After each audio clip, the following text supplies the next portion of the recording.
La MINUSMA perd 6 de ses soldats.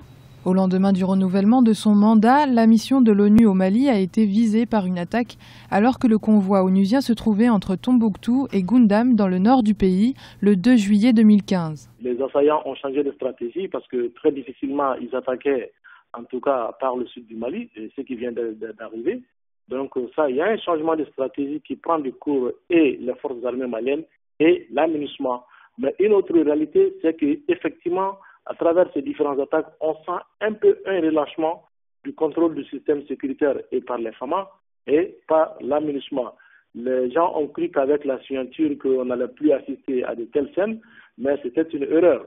De son côté, le gouvernement essaie de prendre les mesures qui s'imposent en collaboration avec la mission de l'ONU. Les attaques du sud du pays obligent à un renforcement militaire à la frontière ivoirienne.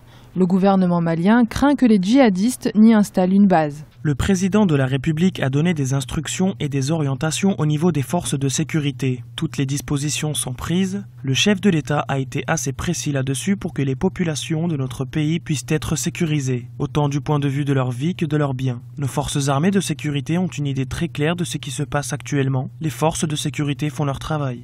Des soldats de la Force républicaine de la Côte d'Ivoire, le FRCI, sont actuellement déployés à la frontière malienne, renforçant le contingent de l'armée malienne et des casques bleus. Les opérations de ratissage concernent toute la région sud, ainsi que les deux villes de Fakola et Nara, lieu des précédentes attaques revendiquées par Ansar Eddine.